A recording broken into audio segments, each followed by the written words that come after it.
Olá a todas e todos, mais uma edição do programa Gestão Pública na TV da Transparência. Hoje em discussão o programa Mais Professores, editado recentemente, discussão na sociedade brasileira, proposta do Ministério da Educação, do Camilo Santana. E conosco estão presentes aqui para esse debate e discussão o professor João Paulo, cientista político pela Unifor, mestre em políticas públicas pela UES e doutor em ciências sociais pela Universidade Federal do Rio Grande do Norte. E atualmente professor do Instituto Federal do Ceará. Também conosco César Amário, que é matemático, pedagogo, formado pela Universidade Estadual do Ceará e também mestre e doutor em educação pela Universidade Federal do Ceará, professor do Instituto Federal e coordenador geral de formação política e relações sindicatos, do Sindicar e do Sindicato do Instituto Federal do Ceará. Colegas, é um prazer enorme ter a presença de vocês para discutir esse tema extremamente importante, mas sempre debatido de forma superficial, né? É aquele tipo de consenso que a gente tem, é necessário fazer algo, professor é peça essencial, mas quando a gente vai tomar ações concretas, normalmente são ações pífias, né? Para aqui motivar a discussão de vocês, eu comparo muito com aquele consenso a questão da distribuição de renda no Brasil. Todo mundo concorda que a distribuição é uma má distribuição, mas quando a gente pensa nas ações, elas são pífias, né? A educação parece que também vai nesse caminho. E aí já, de um modo geral, né? É um primeiro ensaio, o programa já satisfaz, deixou muito a desejar, atendeu parte de expectativas. Qual a impressão aí de vocês? Porque fica à vontade, começar o João Paulo, o professor Amário. Pode ser, sabe? Bom, no dia, né, a gente agradece aqui pelo convite, né, de estar debatendo um tema muito importante, né? Tem uma máxima que diz o seguinte: para você resolver um problema, você precisa, pelo menos, reconhecer que esse problema existe, né? Então, assim, a primeira coisa importante dessa proposta, desse programa do governo federal, apresentado pelo Ministério da Educação, é a importância de reconhecer que há um problema, né, estrutural de falta de professores no Brasil e que isso pode vir a se complicar nos próximos anos. É um problema real, sério, hoje, que a gente precisa, de fato, discutir. Acho que isso é importante. No entanto, depois nós vamos discutir parte a parte. Eu acho que ele merece alguns olhares, né, com mais cuidado para a gente analisar um pouco assim, os pormenores, né, e trazer alguns elementos importantes para o debate. Perfeito. Tem um lado positivo, né? Pelo menos o problema está sendo focado, né? Vamos ver depois se de fato, né, a forma como o olhar está sendo colocado. Exato. Se resolve, né? Professor João Paulo. É uma alegria estar aqui, professor Clésio, pessoal da TV da Transparência, professor César, sempre bom conversar com vocês.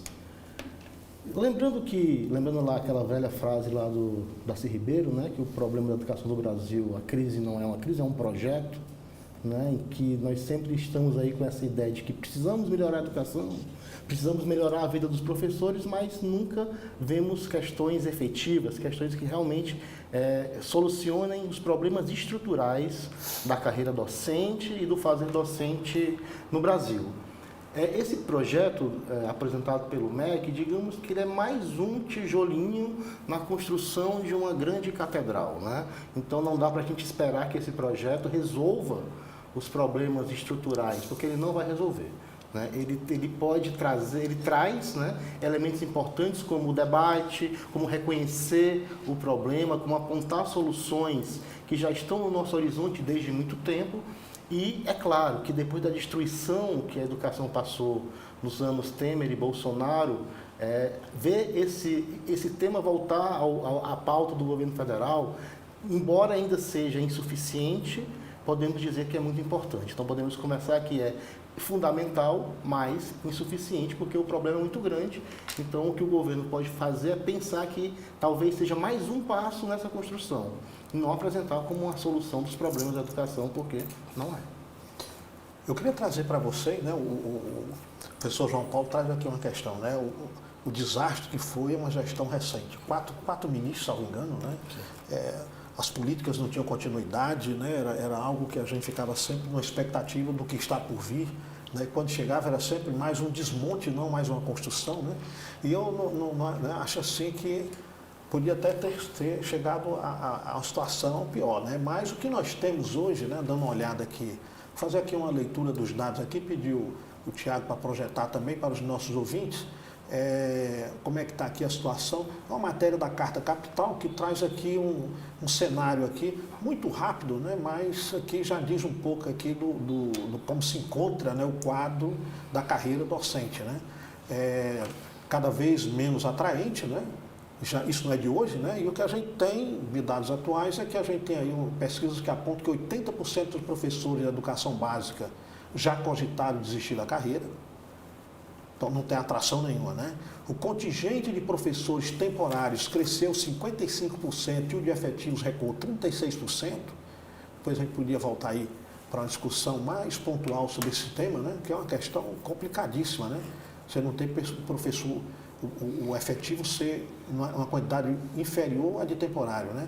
A participação de alunos com até 29 anos nos cursos de licenciatura caiu de 62,8% para 53% no período de 2010 e 2020. Compreende aqui o período justamente que o professor João Paulo estava levantando, né? E que nós temos aí o risco do apagão, né? Há risco de que o déficit de professores chegue a 235 mil docentes até o ano de 2040. Como educação a gente pensa em longo prazo, 2040 está aí. Daqui a pouco. Está aí, né? Não é nenhuma geração, né? Está falando aí de um grupo que está entrando agora, daqui a alguns anos aí vai já se deparar com essa dificuldade, né? Então eu trago para vocês aqui esse cenário para a gente analisar. Por que é que os 80% de professores não se sentem motivados a continuar na profissão? Podemos colocar aqui 3 elementos, né? Baixos salários, estrutura de trabalho ruim e carga horária elevada de trabalho, né? E aí junto também há uma carreira que não tem perspectiva de crescimento. Então, se você ganha mal, se você não tem condições de trabalho, e aí muitas vezes você tem que, desse salário já ruim, ter que tirar dinheiro para poder financiar suas próprias aulas, né? E se você não tem também estrutura, né, e aí segurança no seu trabalho, o que é que você vai pensar? Eu não vou entrar numa conversa dessa, né? Então, acabar com essa história que a educação é só amor, vocação, boa vontade, sim, também é, né? Sem boa vontade você não chupa nem um chicabão, como dizia o outro, né? Mas é necessário ter um atrativo financeiro, mas mais do que um atrativo financeiro é também você ter segurança na realização e no desenvolvimento daquele trabalho, daquele labor. Então eu coloco aí os baixos salários, a falta de estrutura física e de segurança, principalmente nas grandes cidades, né? Nos lugares mais afastados, onde a violência é muito grande, nas grandes urbes do Brasil, e também essa falta de valorização da própria carreira, né?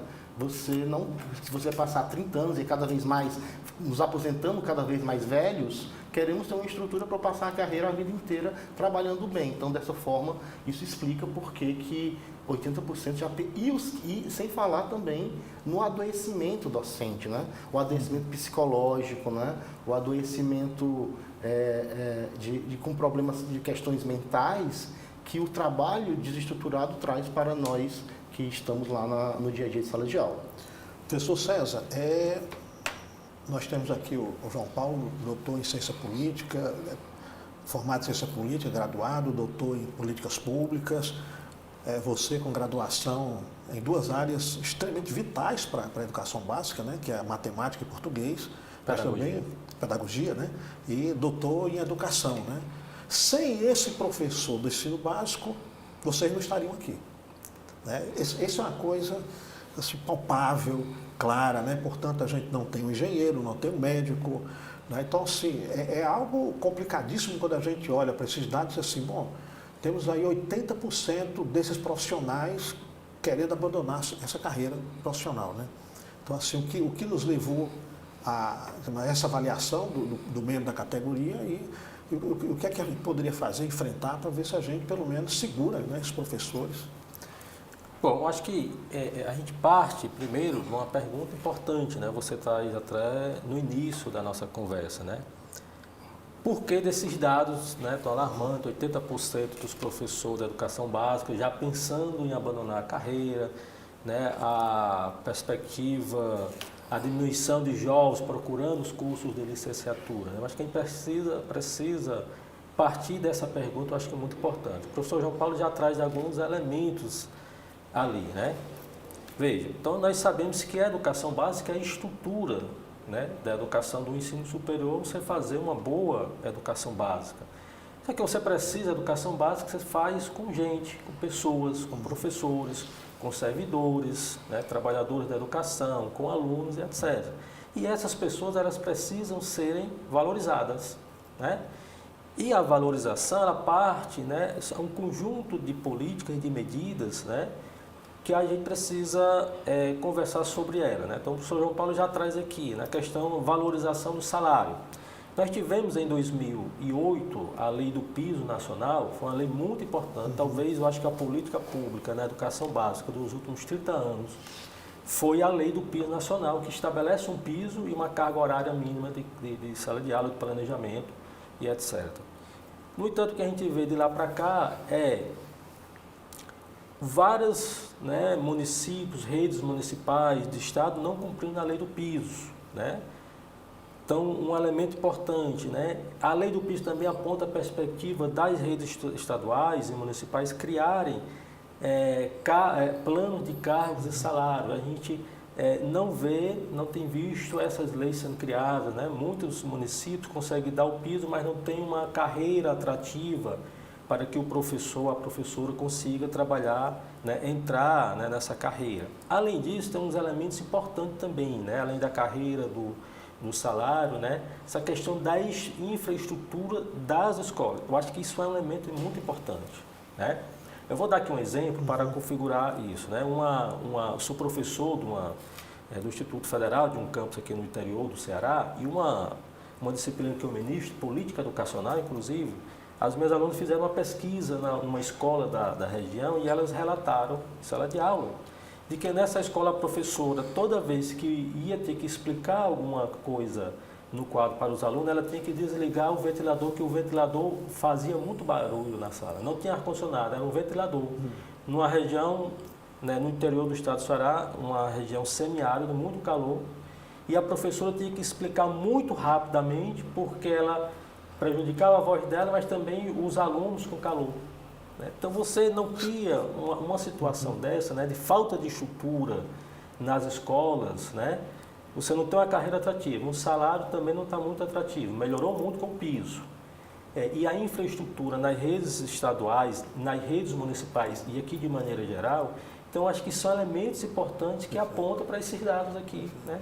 Que aí aponta na perspectiva de 2040 você tem um colapso na educação por falta de docentes.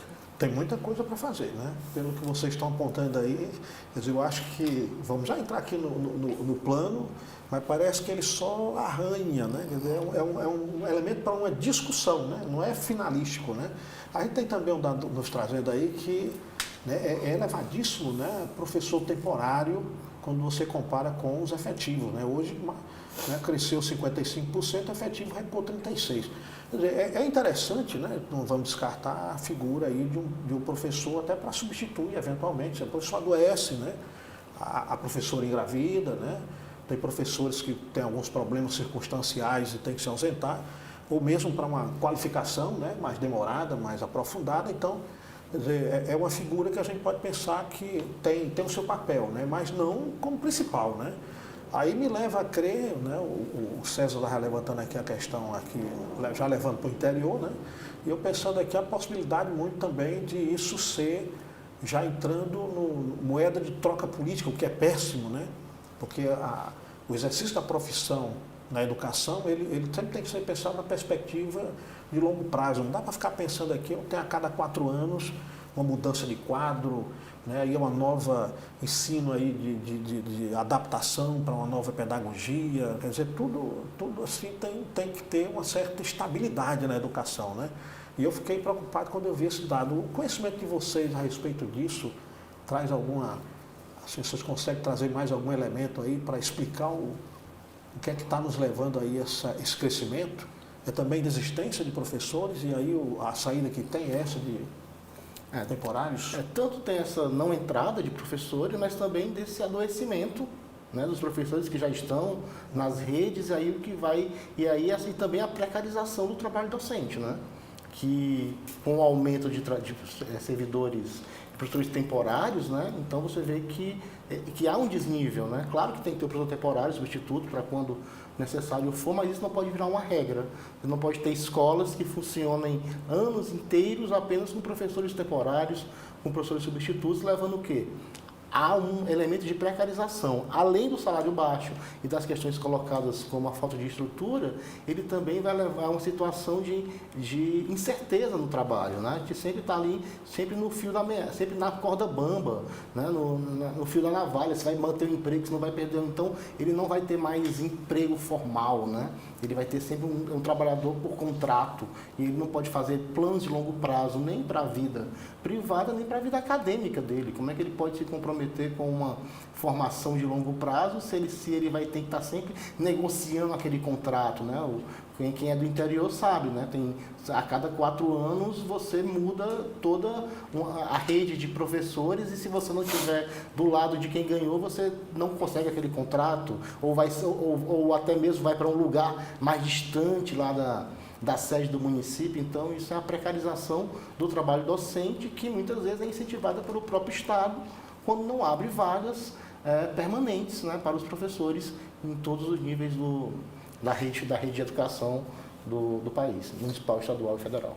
Acho que o João Paulo traz uma questão que se imbrica, né, com aquilo que você vinha falando, né, a precarização, né, o adoecimento, e a gente tem essa quantidade aí de temporários crescendo, né, e isso talvez também muito próximo à explicação também do porquê não se paga o piso, né.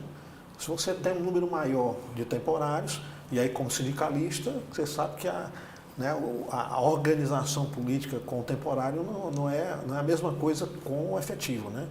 O que estaria talvez trazendo até mais dificuldade de tornar essa lei ela ser aplicada, né? Porque se não vier a luta também, a lei não vem, né? Exato. Lembrando que uma vez o professor temporário sendo contratado, por essas razões que já foram colocadas, adoecimento, né, desistência da carreira, aposentadorias, mortes, né, vai naturalmente, né, sendo aberto vagas, né. O professor temporário não é para cobrir essas vagas das pessoas que saíram, né, por essa aposentadoria, por questões de morte, etc. Mas acaba criando essa regra de chamando os temporários. E os temporários, né, eles ajudam, né, nas redes municipais, ajudam entre aspas, né, nesse sentido da lei do piso, né? Porque geralmente a lei do piso pega os professores concursados. E o professor temporário, ele é contratado e a rede paga o piso para ele, mas ele não tem uma carreira que possa subir ali. O salário dele é aquele ali permanentemente. Né? Então, assim, para as gestões dos municípios ou de alguma rede estadual, digamos assim, uma forma de você não comprometer muita folha salarial, né, porque você não tem uma repercussão do piso acima, né, repercutindo em toda a carreira, já uma vez que a professora ali, ele é temporário, né, e aí acaba essa lógica dele passar todo ano tendo que renovar seu contrato. E há um elemento aqui que a gente precisa discutir, inclusive denunciar, né, da precariedade do professor e da professora temporária, que é o seguinte: o contrato dele geralmente é por 1 ano. Quando chega ali no mês de dezembro, os professores concursados, docentes concursados, estão tranquilos, já tem seu salário garantido ali em dezembro, janeiro. O professor temporário e a professora temporária não. O contrato se encerra em dezembro, janeiro ele não recebe salário. Então, assim, é uma precarização maior ainda o trabalho docente e o trabalho da docente. Então, por isso, inclusive, aponta essa perspectiva dos docentes estar procurando outras áreas, né? Você não tem concurso, né, para efetivar esses professores, são poucos concursos ofertados, a depender da rede, né, municipal e estadual, são poucos concursos, e aí esses professores, né, eles é uma precariedade, uma segunda, digamos assim, categoria de precariedade, né, porque você não tem os direitos básicos garantidos, não tem a perspectiva de crescer na carreira, ainda tem interrupção do salário ali em dezembro, em janeiro ele não recebe o salário, né? Então, traz ainda uma complicação maior, uma questão maior para a gente debater essa questão, né? Inclusive para o futuro, o comprometimento desses dados no futuro desses professores. O César trouxe uma questão aqui e eu fiquei pensando na contradição, né? Contradição do discurso entre os entes federados. Né? A gente escuta do governo federal, da fala né? Saindo do próprio presidente, né? Que educação não é custo, é investimento. Mas o que vocês estão trazendo de elementos aqui é que as redes municipais e estaduais, em grande parte, vêm como custo. Né? O temporário como redução de custo, né? As condições de trabalho precárias que adoecem o professor também redução de custo. Né? Então, acho que a gente precisa, no plano dos entes federados, afinar esse discurso. Né? Chamar a atenção, né, para o presidente Lula que mesmo não é a questão aí das organizações privadas que estão vendo isso como custo, não. São os próprios entes federados no nível estadual e municipal. Né? Colegas, eu queria trazer aqui para vocês esses dois dados conjuntos, né? A questão da redução e também, né, da participação dos alunos buscando os cursos de licenciatura. Né? Houve uma queda de 62% para 53% em 2010 e 2020. Eu acredito que grande parte do que vocês já levantaram aqui já, né, explica, né, esses dados, mas aí talvez aí a questão principal, né, o risco da gente ter uma deficiência, um déficit aí enorme de professores já aí, né, estão falando aí em 2040, né, então 235 mil docentes. A gente está colocando esse teto lá, mas os problemas vão aparecer antes, como já temos, né, dificuldade de determinado município, né. O próprio plano tenta já reverter um pouco desse quadro, mas aí é um problema em curso, né? Quer dizer, a situação é gravíssima, né? Porque a gente tem, né, deficiência enorme em determinadas áreas. Pegando aqui a área do César, né? A matemática, né? Hoje, com, né, um bom aluno em matemática, né, diante de tudo isso que vocês levantaram, vai optar em ir para a carreira docente ou vai buscar aí uma área de TI, uma área de engenharia, quer dizer, que a remuneração é muito além disso, condições de trabalho outras, né? Formação continuada, né? Quer dizer, uma área muito mais sofisticada de trabalho, bem remunerada, né? Ou se submeter a todas essas dificuldades, né? Então, tem um desafio enorme aí para frente para a gente, né, enfrentar essas duas questões, né? A atratividade aí para a licenciatura e trazer para suprir o déficit que nós temos hoje e ainda não suficiente para evitar que a gente chegue a uma situação aí de caos, né? De caos completo. Né? É importante que então 2010 a 2020, esses jovens são os jovens da geração Z, né?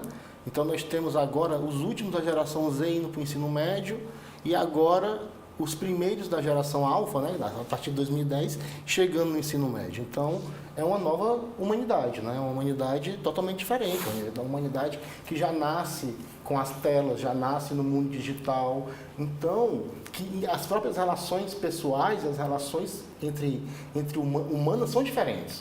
Então, a docência exige dar-se ao outro, né? Sair do individual e querer pensar na coletividade. Essa é a primeira questão. Uma sociedade que incentiva cada vez mais o individualismo, né? A meritocracia apenas para que você se dê bem e os outros vão tentar se dar bem sozinhos, já tira um pouco essa ideia da docência. E aí quando ele enxerga os seus professores, ou seja, os professores atuais, levando uma vida extremamente dura, e eles percebendo que a longo prazo eles não conseguem os resultados cada vez mais imediativos que eles querem da vida, eles vão procurar profissões e espaços que tenham esse retorno cada vez mais rápido, né? A docência exige paciência, exige tempo, exige tempo de graduação, de pós-graduação, de doutorado. Por exemplo, esses professores temporários, que agora eu estou buscando vagas temporários, são pessoas altamente qualificadas, com doutorado, com mestrado. Tivemos uma seleção agora no governo do estado do Ceará, que muitos doutores, mestres concorreram para poder serem professores substitutos. Né? Isso inclusive, é uma coisa nova. Ou seja, tem muitos doutores, mestres desempregados no Brasil, na área da docência, tendo que dar aula de professor substituto, porque não tem concurso público para eles, não tem vaga como cientista das universidades. Então é uma geração que não vai ser apenas colocando dinheiro ou bolsa na mão deles, que eles vão se convencer a entrar na docência. Isso aí é uma questão que eu tenho, infelizmente, como uma clareza. Professor César? Tem um elemento também, para além desse dado aí da diminuição, né, do interesse dos jovens nos cursos de licenciatura, é apontar que, por exemplo, as licenciaturas no Brasil passam por uma crise que o índice de evasão gira em torno de 60%. Ou seja, a cada 100 alunos que entram no curso de licenciatura, 60 abandonam, né? Só 40 se formam, né? Isso aliado com a falta, com todos os elementos que nós já avaliamos aqui, né? De perspectiva de uma profissão decente na carreira, né? Isso vai implicar nesse dado, né? Do déficit de professores lá para o ano 2040, que, como já foi frisado, em algumas áreas, né? Sobretudo ciências da natureza, ciências exatas, e algumas regiões do país já tem esse problema, né? Do déficit de professores e professores formados nessas áreas, né, que dificulta mais ainda, né, a formação desses alunos que vêm da educação básica. Então, são elementos importantes que a gente precisa abordar, e eu acho que a proposta do governo federal, eu acho que ele está olhando para esses dados, né, mas a gente precisa avaliar também se a proposta que o governo traz vai resolver esses problemas. Perfeito. Hoje nós estamos discutindo o tema Programa Mais Professores. Conosco está aqui o professor João Paulo, que é cientista político, mestre e doutor em políticas públicas, e também o professor César Amário, além de matemático e pedagogo, é também doutor, mestre e doutor em ciências da educação, né, e também membro do sindicato, né, tem uma participação do sindicato do Instituto Federal do Ceará.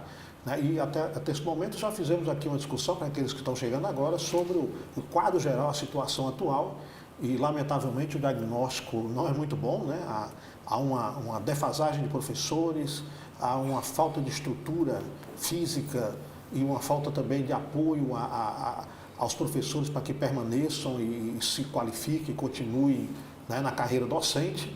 E diante desse quadro geral, né, nós temos aí anunciado o programa Mais Professores, que nós vamos agora, né, fazer aqui uma rápida averiguação, fazer aqui uma análise. Eu queria aqui o Tiago para trazer o quadro 2, onde a gente tem aí uma síntese, né, de como vai funcionar. Isso aqui é retirado da matéria do G1, né, que a mídia trouxe aí os principais tópicos, e aqui nós vamos ver se a gente avança um pouquinho mais, desce aqui um pouquinho mais aqui, explora por dentro de cada tentativa de eixo desse programa, né?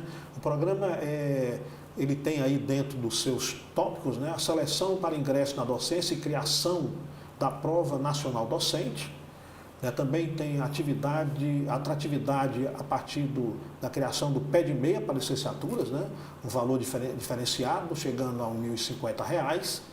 A alocação dos professores, né? É muito mais um paliativo, né, que tem deficiências maiores em alguns municípios, né, e aí a gente teria esse deslocamento, mais ou menos como acontece com o Mais Médico, né, essa ideia, né, deslocar um professor para um lado para o outro. E a valorização dos professores, que aí depois aqui eu vou convidar os colegas para a gente deixar aqui como último tópico, para saber se de fato o programa traz mesmo essa valorização. Começando aqui pelo ingresso na docência, criação da prova nacional docente, dentro do programa é algo aí que a gente pode salientar como um aspecto positivo, é incompleto, precisa melhorar um pouco mais? Eu acho a ideia da prova, né, importante, porque a justificativa dada é que as redes municipais, as redes estaduais não têm condições orçamentárias para poder prover concursos públicos, né, para professores de qualidade, então eles poderiam usar parcialmente a prova ou completamente para poder ter professores nas redes, mas eu também vejo o risco dessa busca de um currículo único, né? De um currículo fechado para a formação de professores no Brasil. É claro que tem que ter uma formação básica, mas também fico pensando nas peculiaridades, né? Na questão subjetiva, que é ser docente. Eu não sei como é que uma prova vai avaliar, inclusive em muitos concursos a gente tem que ter a prova prática, né? A prova didática, né? A prova da aula, né? Então, eu não sei como é que eles vão nacionalmente conseguir equalizar isso, mas eu vejo com uma boa iniciativa a prova, desde que com cuidado dessa ideia de engessar o currículo de formação de professores. Seria uma espécie de Enem para os professores? É mais ou menos isso, César? É mais ou menos isso, né? É importante também registrar que essa proposta ela não é nova, né? Ela já surgiu ali no final do segundo governo Lula, início do primeiro governo Dilma, 2010, 2011, já veio essa proposta de criar essa prova nacional docente, né? Semelhante ao que ocorre com o Enem, uma prova nacional. Na época, né, os movimentos sindicais, movimentos de universidade, intelectuais que pesquisam a área já tinham apontado para alguns elementos, né, e o governo não avançou, né? E aí ressurge agora, né? Assim, o que a gente traz de elementos assim, problematizador em relação a essa questão da prova nacional docente é justamente essa busca, essa tentativa da padronização nacional, e isso vai influenciar diretamente nos cursos de licenciatura, pode influenciar nos cursos de licenciatura, na medida em que você busca criar uma prova nacional e que todos os alunos, independente da região, têm que fazer aquele determinado tipo de questão dentro daquela perspectiva ali, né? E você deixa de levar em consideração as peculiaridades regionais. Perfeito. Aí, né? Então a ideia é boa no sentido de ajudar os municípios e os estados, né, com a prova nacional e a possibilidade deles aproveitarem, né, esse banco do concurso, mas ao mesmo tempo você pode estar criando um problema nacional de não levar em consideração as questões regionais, locais, né? Então, por exemplo, como é que ficam os professores, as pessoas que vão trabalhar nas comunidades indígenas, comunidades quilombolas, na educação do campo, se o curso que eles estão fazendo aqui é voltado para preparar esse professor e aquela pessoa para fazer uma prova nacional, que não leva em consideração muitas vezes a questão do índio, do sem terra, do quilombola. Então, essas peculiaridades, né, que na época, em 2010, já era apontada e a gente, no documento atual, não vem esclarecendo essas dúvidas. Você fala, por exemplo, temas e questões que poderia ter na ciência da natureza, por exemplo, né? Para quem está na região norte, né, ela tem um peso maior, né? A questão, por exemplo, de aspectos mais relativos à área urbana, industrial, para quem é das grandes metrópoles, né? Exatamente. De fato, é algo a ser ponderado e bem ponderado, né? Mas a ideia, inicialmente, quer dizer, é aquela coisa que foi interessante vir para a gente abrir a discussão, né? Quer dizer, não vamos matar aqui o boi e o carrapato junto, né? Vale a pena que a gente aprofundar esse tema, né? Vai descartar. É uma boa iniciativa, né? Mas desde que eles façam as mediações colocadas pelo professor César. Né? Perfeito. Gente, tem no projeto aí algo que foi saudado, assim, né? Houve uma repercussão positiva, né? Que é a questão do pé de meia licenciatura, né? Para licenciaturas. Os alunos que fizeram o Enem em 2024, né? E vão pleitar vagas por meio do SISU, ProUni, FIES, né, que tenham tirado aí entra uma questão que o João Paulo aqui já tinha salientado, né? 650 pontos ou mais no exame, eles vão receber, desde o início do curso, a bolsa mensal de R$ 1.050. O valor interessantíssimo, né? A bolsa mensal de R$ 1.050 para o ingressante, né? Mas e as questões aí que a gente tem que trazer agora para considerar? Isso vai funcionar, não vai? Sobre o programa, um detalhe, 700 mensais é o mesmo valor, por exemplo, de um programa que já existe, que é o PIBID, né? O mesmo valor. Então, e 350, que é depositado numa poupança, que ele recebe se em 5 anos ele trabalhar um ano na escola pública, ele recebe a metade, 2 anos ele recebe total. Então, olha só. Como é que um recém-saído da licenciatura vai entrar numa rede pública, talvez ele já entre como temporário, então ele já começa precarizado. Então, eu vejo aí como algum incentivo a essa precarização, porque nada garante que ele vai ter um concurso público para poder entrar como efetivo. Então, para poder receber o restante do dinheiro dele, ele vai se submeter a ser professor temporário na rede municipal ou na rede estadual, porque senão ele não recebe o dinheiro todo. Essa é uma questão que a gente tem que colocar. Uma outra questão é a seguinte, tem uma tese de uma colega nossa do Instituto Federal do Ceará, da professora Renata Maria Costa, que ela trabalha sobre a Política Nacional de Assistência Estudantil. Ela chega à seguinte conclusão lá na tese dela. É fundamental, é importante, mas há um subfinanciamento. Então, há um risco de ter também aí esse subfinanciamento. É importante, claro que no varejo, para aquela pessoa que vai receber, é muito importante essa ajuda, mas a nota é 650. Então, a ideia é buscar estudantes de alto desempenho. Será que é isso que resolve o problema da educação no Brasil? Será que a falta de atratividade é buscar os de maior desempenho numa prova? Porque a esse de maior desempenho vão ser os melhores professores? Isso não é uma ligação simples assim, muito óbvia. Não é. Né? Então, essa é a primeira questão. Então, João Paulo, e aí só uma questão, professor. Muita valorização da entrada, mas não a valorização da carreira, porque quando ele olhar para a carreira, ele vai dizer, ok, vou passar aqui, vou receber os R$700, vai me ajudar, eu vou receber minha poupança, mas depois, que carreira eu vou entrar? Então, não sei se apenas dar o dinheiro para essa geração que nós já falamos, essa geração que é um outro mundo, é uma outra humanidade, isso vai convencê-los. Então, é óbvio que qualquer programa que coloque na mão das pessoas, das juventudes, algo para o seu sustento, mas é importante, mas isoladamente não resolve. Essa política ela vai ter que estar dialogando com as outras políticas, inclusive com a Política Nacional de Assistência Estudantil, né, que hoje é subfinanciada, que hoje ainda não dá conta de ter almoço para todos os estudantes de alguns campos do IFCE, por exemplo. Porque ela não recebe o recurso necessário para os mais vulneráveis. Então, é importante a gente pensar nisso. De onde é que vai sair esse dinheiro, se esse recurso está mesmo alocado. As contrapartidas não estão muito postas, né? Quais são essas contrapartidas, mas, sem dúvida, é importante, mas é mais uma ação entre outras ações. Não dá para dizer que isso aí é a resolução dos problemas da educação no Brasil, porque aí é mais propaganda do que proposta. O que eu ia colocar, você já trouxe, que era, no primeiro momento você levanta, né? Vamos atrair o bom aluno, né? Mas não é só atrair, né? Atrair e manter ele na carreira docente. Né? Então a gente atrai esse aluno com bom desempenho na entrada do ensino superior, dessa passagem, né? Então a gente pegou esse bom aluno. Né, um bom ensino, manter ele como bom aluno, mas depois ele fica na carreira docente ou ele vai e entra naquele grupo de 80% que quer abandonar a carreira, né? Então não adianta pensar na entrada somente, tem que pensar na entrada, mas na manutenção, né? É isso, César? Exatamente. Nós que viemos do movimento estudantil, a gente sempre, era um debate que era muito importante para nós, que era a garantia de acesso e permanência nos cursos, né?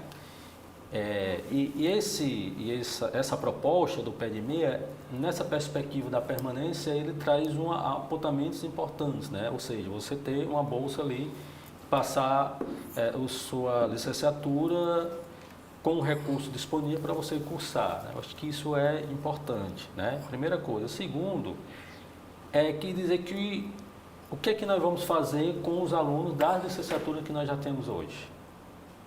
Então, a gente está pensando nos que vão entrar, mas o que nós já temos? Nós temos um déficit de 60% de evasão. Qual é a proposta para esses alunos? O projeto não traz isso, né?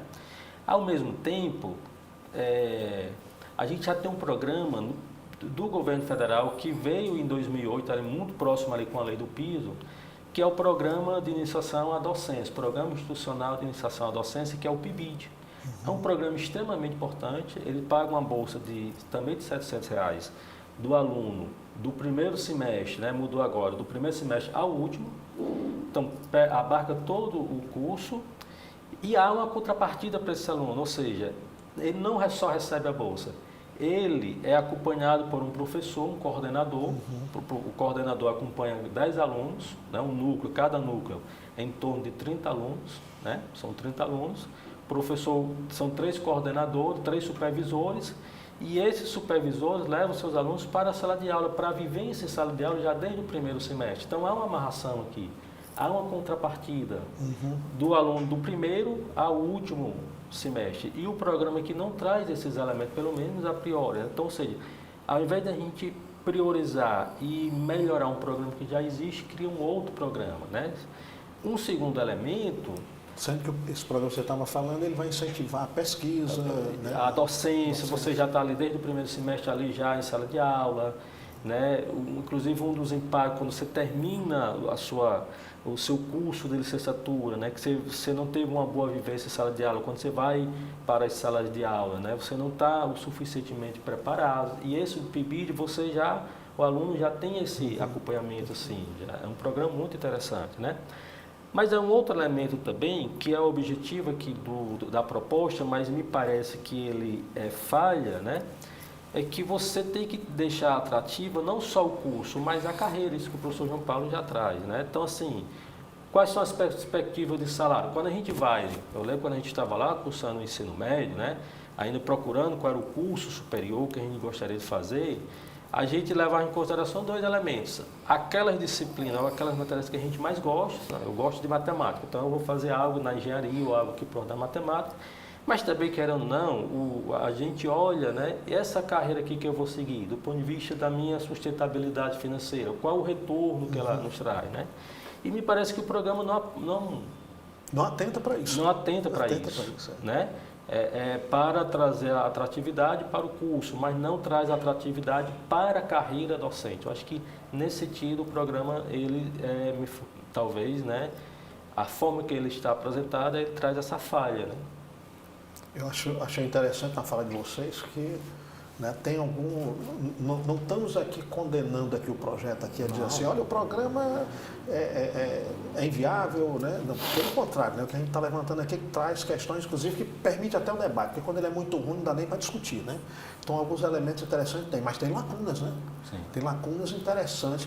Essa que o professor César levanta aqui, o que já se encontra no meio do curso, aquele que já ingressou, então pensando no ingressante, né? O aluno que está entrando agora para fazer licenciatura. E aquele que está em curso, como é que a gente vai, inclusive para reduzir a evasão, né? Que é outro problema que agrava lá na frente também, né? Gente, tem também essa questão da alocação de professores, né? A experiência que vocês têm, inclusive, de conhecer aí, mesmo como referência, o estado do Ceará, né? Alguns lugares são mais, né, atrativos porque você tem uma vida urbana, né, que leva, né, a disputa para vagas em determinadas áreas e outras não, né?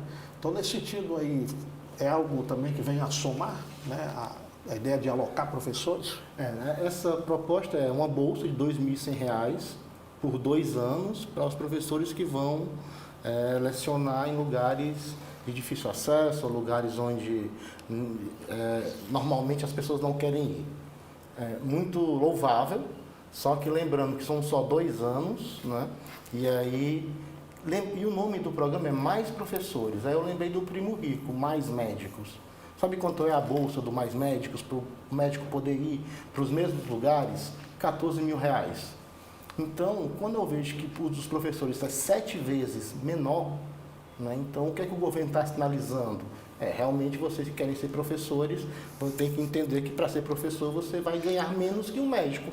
Por quê? Ou seja, então, se gostar de biologia, vai a química, biologia, vai para essa outra área, não venha ser professor. Não venha ser professor não, porque então, é isso que ele está sinalizando. Claro que é importante ter, mais uma vez, é importante ter o valor, mas aí lá na lei está dizendo, olha, não gera questões previdenciárias, não gera vínculos com o governo federal.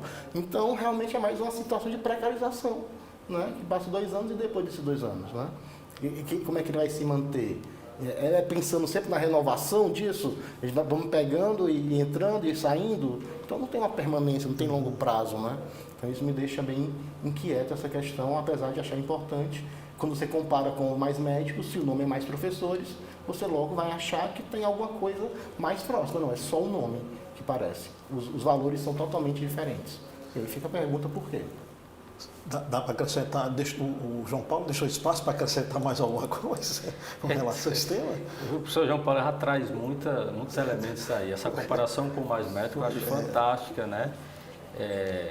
E é só um elemento, né? Eu acho que o principal aqui desse programa agora, né? Desse item, alocação de professores, aí o governo passa muito distante do problema real. O problema real, assim, quando ele está tentando trazer a atratividade dos professores, agora nós já estamos pensando que é o aluno que terminou a graduação de licenciatura para ele vir trabalhar como professor, né? E aí o programa, assim, infelizmente, aí ele não pega o problema. Então, por exemplo, aquilo que nós trazemos lá no início da nossa fala, né? Questão do piso salarial dos professores, que foi um programa muito importante, eu acho que foi, do ponto de vista da educação básica, o melhor programa criado na rede básica, para a rede básica da educação do Brasil, né? Você garantir que os professores ganhem um piso salarial. No entanto, isso no segundo governo Lula, é importante registrar. No entanto, de lá para cá o que a gente tem visto é professor ou redes estaduais e municipais não pagando o piso. E aqui, sem fazer nenhum julgamento moral por que não pagam, né? Mas, obviamente, tem uma questão financeira ali, de financiamento, né? E cabe ao governo federal, dentro da subdivisão dos entes federados, né, da alocação de recursos que a Constituição permite, entrar com uma boa parte desses recursos. Então, evidentemente, para você pagar o piso, hoje você precisa trazer mais recursos para a educação básica, trazer mais recursos para o Fundeb, garantir, né, buscar garantias que as redes municipais e estaduais paguem o piso. Além do piso, seguir aquilo que está lá no Plano Nacional da Educação, que é criar plano de cargos e carreira para os municípios e os estados. Então, é isso que vai atrair docentes para a educação básica. Temos aí uma discussão que aí agora sim pensando no professor, né? Tem dois tópicos, né? Que é a questão da formação e a valorização dos professores. Então, tem a ideia aí de um programa de formação direcionado, né, para a carreira docente, né? Seria o estímulo para fazer pós-graduação, especialização, mestrado, doutorado, extremamente louvável, e também o item valorização dos professores, que aí são benefícios diretos, mas quando a gente mergulha no benefício direto, até onde eu alcancei, tem a questão aí mais voltada para turismo, né? Parece que descontos em alguns hotéis, passagens de avião, né? Mais nessa linha aí, cartão de crédito, né? Quer dizer, será que se valoriza mesmo, né? Até então a gente estava discutindo aqui, era questões mais concretas, né? Salário, né? Plano de carga de carreira, né? Que você valoriza do início ao fim, né? Esse professor chega à aposentadoria e esses benefícios aí eles não vão se agregar e, portanto, quer dizer, será que vai ter de fato alcançar esse objetivo de valorizar esses dois tópicos? É importante registrar. Primeiro, em relação à formação, né? Formação de professor, formação continuada aqui, né? Estamos já no aspecto da formação continuada, já pensando naquele professor e naquela professora que já trabalham na rede básica, né?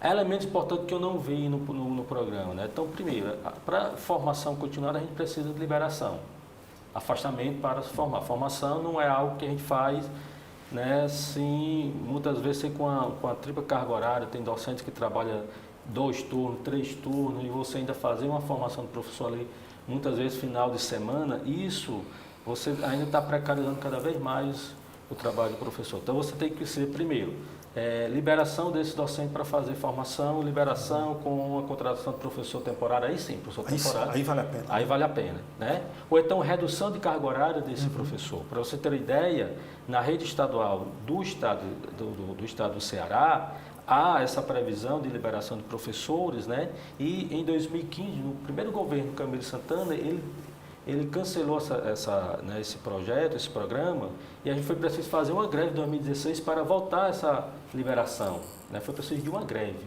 para a gente voltar a ter liberação. Hoje os professores da rede para estadual, formação. Para a formação, para a gente fazer mestrado, doutorado e tal. Então a gente precisa de políticas claras, né, de afastamento do professor, de redução de carga horária e etc.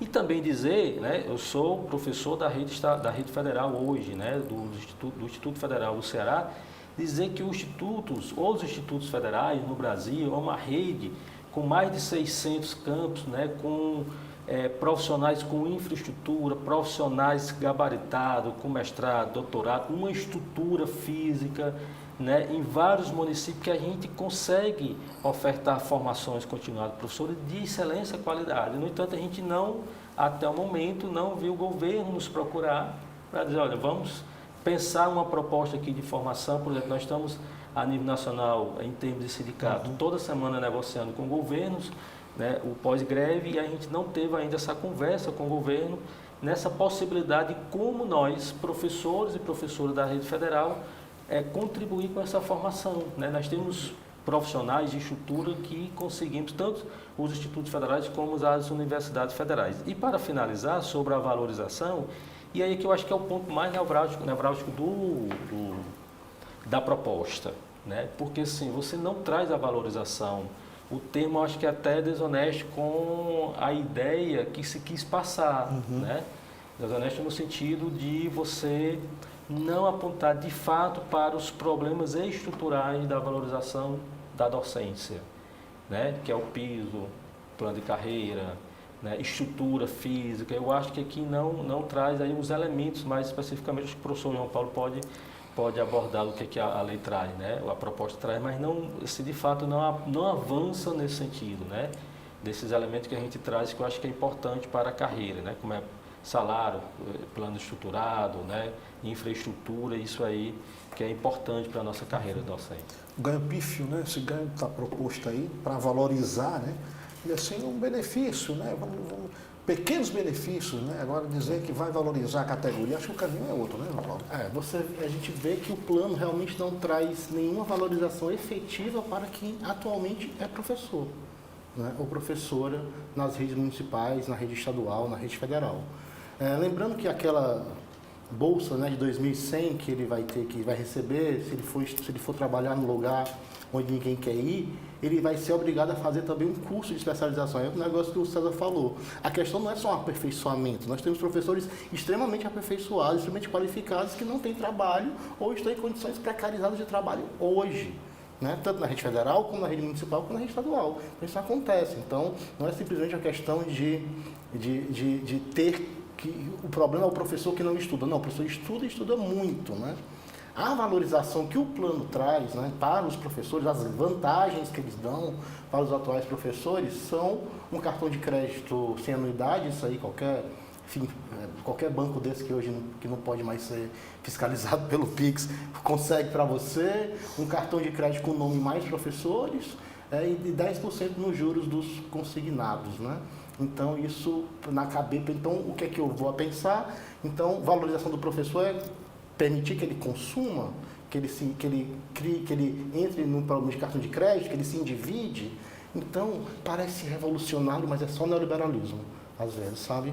É só ideia pensando no individual, não é questões coletivas, é como eu, professor, vou conseguir, e se for isso mesmo, por que não pensa no refinanciamento dos consignados dos professores? Aí sim, está tentando resolver um problema real, né? Porque muitos colegas estão endividados por quê? Às vezes, no tempo da pandemia, teve que comprar equipamento para poder dar as aulas online, e até hoje estão pagando juros por conta disso. Então, é uma questão que a gente tem que... Então, valorização está muito longe de quem atualmente é professor ser contemplado por esse programa. Então, os que vão chegar têm vantagem, mas nós que estamos, é muito pouco ainda, né, o que o governo federal tem a oferecer depois de 2 anos de governo. Se é isso que eles pensam que é a valorização de professor, eles vão ter que repensar um pouco melhor as estratégias. Há um projeto que tramita, né, na Câmara, não é de hoje, muito tempo, que é a isenção do imposto de renda. Pronto, é uma coisa interessante, uma coisa que realmente poderia, aí sim, ter um impacto universal, né? Um impacto que, aí você vai ter um professor com condições de ter uma vida melhor. E mais uma vez, eu falo de um lugar onde nós somos muito bem pagos no Instituto Federal. Não aquele inclusive, fizemos uma greve esse ano. E o aumento que foi proposto, né, aumento do reajuste salarial, até hoje não caiu nas nossas contas, porque a lei orçamentária não foi votada pelo Congresso Nacional. Então, a gente fica aí colocando aí, é isso que é valorização, né? Você fazer uma greve e não ter o seu salário porque o Congresso não votou a lei orçamentária, então fica esse questionamento. Nós estamos hoje com o tema Programa Mais Professores. Conosco aqui presentes o professor João Paulo, que é cientista político, doutor em ciência política, professor do Instituto Federal do Ceará, e o também professor doutor César Mário, que é pedagogo, professor formado em matemática e coordenador geral de políticas, relações sindicais do Instituto Federal. Nós tivemos aqui uma discussão que no primeiro momento fizemos aqui um olhar sobre o quadro geral da carreira docente, levantando aqui alguns aspectos que o programa tenta enfrentar, a permanência do professor na carreira, o desestímulo do professor. Levantamos aqui dados de pesquisa que apontam que não é atrativo a profissão.